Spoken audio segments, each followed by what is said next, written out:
जिला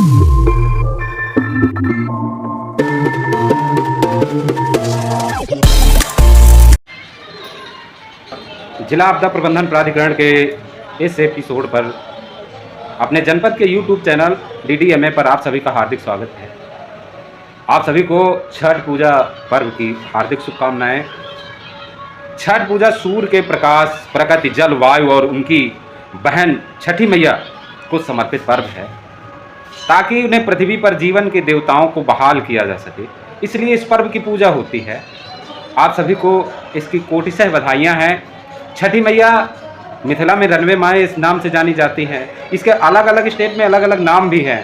पार्वती मैया का ये छठा स्वरूप है।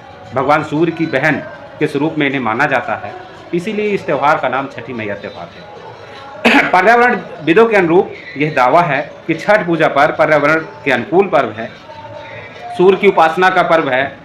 इस पर्व को बिहार, नेपाल, उत्तर प्रदेश के पूर्वी जनपदों में मनाया जाता है। इस पर्व का उत्सव मनाने हेतु बाहर, महानगर, दूसरे राज्यों में रहने वाले कामगार, सर्विसमैन सारे लोग आते हैं अपने घर, ताकि इस पर्व का आयोजन कर सके, सेलिब्रेशन कर सके। इसलिए चूँकि इस पर्व में महिला, बच्चे, पुरुष सभी भागीदार होते हैं, इस कारण जैसे ही वो लोग सुबह सूर्य की उपासना के लिए किसी भी घाट, नदी, तालाब, पोखर में जाते हैं तो भीड़ जो है अचानक बढ़ती है। और भीड़ बढ़ती है तो भीड़ के प्रबंधन के लिए जो सावधानियां अगर उनका पालन किया जाता है तो स्वाभाविक सी बात है, जो भगदड़ के परिणाम स्वरूप या भीड़ के समय कोई दुर्घटना की पॉसिबिलिटी है वो कम हो जाती है। इसलिए उससे निपटने के लिए पहले से ही आपदा प्रबंधन है, जिला प्रशासन है, अपनी कमर कसे रहता है, अपनी तैयारियां कर चुका होता है, अपनी एडवाइजरी जारी कर चुका होता है। इसलिए जो दिशा निर्देश दिए जाएं आपदा प्रबंधन या अपने जिला प्रशासन के, उन सावधानियों का पालन अक्षरशः करें, ताकि दुर्घटना की संभावनाओं को न्यूनतम किया जा सके, दुर्घटना में ह्रास किया जा सके, कमी की जा सके और दुर्घटनाओं से बचा जा सके। आप सभी से एक छोटी सी अपील है कि हमारा ये चैनल DDMA लगातार 1.5 महीने से ज़िले में हर प्रकार की घटनाओं, हर प्रकार की आपदाओं में कमर कसे हुई है। किसी को किसी भी प्रकार की जब भी असावधानी आती है, उस असावधानी में अपनी कदम से कदम जो है पूरी भूमिका अदा करता है। और समय समय पर हम लोग जागरूकता की वीडियो भेजते हैं।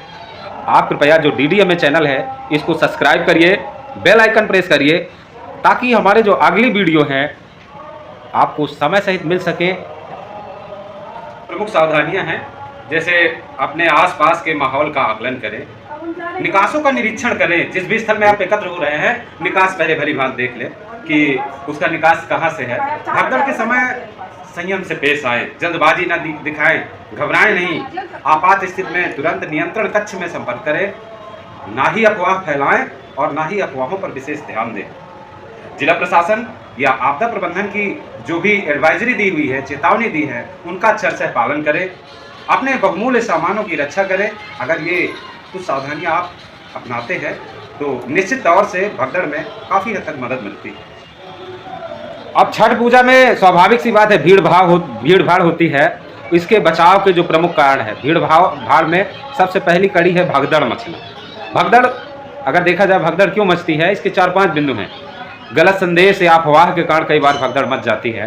पूजा स्थलों में के जो संरचनात्मक ढांचे होते हैं, उनकी ढांचे अगर सही नहीं है, संरचना सही नहीं है, सक्षमता मंदिर में 100 की है, आ जाते हैं 10,000 लोग, तो भी कहीं ना कहीं जो है भगदड़ के चांस हो जाते हैं। या राजनीतिक कार्यक्रमों में जो प्रबंधन है उसका व्यवस्था अच्छी ना हो जाना, नियोजन अच्छा ना होना, दुर्घटनाओं के समय उग्र होकर संपत्ति का नुकसान करना, व्यवस्था को अनियंत्रित कर कार्य में बाधा उत्पन्न करना, आपदा की स्थिति में सही समय पर सहयोग प्राप्त नहीं होने पर भीड़ का अनियंत्रित होना, ये 5-6 रीजन है जिसके कारण भगदड़ जैसी स्थितियां पैदा हो जाती हैं। लेकिन भगदड़ के पश्चात और पूर्व की कुछ सावधानियां, ये तो जब कोई भीड़ अनियंत्रित होकर भगदड़ का स्वरूप धारण करती है उस समय की घटना है कि कोई गलत मैसेज डाल दिया, या आवश्यकता से अधिक भीड़ हो गई, या जो प्रबंधन है वो ठीक नहीं रहा, या जो संरचना है वो अच्छी नहीं रही। इस कारण से ये जो 5-6 बिंदु हैं ये उस समय के स्थैतिक घटना है। लेकिन घटना के पश्चात क्या सावधानी होनी चाहिए, क्या कार्रवाई होना चाहिए, भगदड़ के कारणों का अध्ययन, समीक्षा, ताकि भविष्य में ऐसी गतिविधियों को न दोहराया जा सके। इसलिए जो प्रबंधन की तैयारियां हैं, जो एडवाइजरियां हैं, जो आपको सावधानियां जारी की गई हैं, उनका अक्षर से पालन करें। राहत का विवरण है, मीडिया विवरण है, चूंकि मीडिया में पहले ही पता चल जाता है इस आयोजन में इतनी भीड़ आएगी, लगभग इतना लोग होगा, इसका सेलिब्रेशन इतने समय तक रहेगा, सारा का सारा मामला होता है।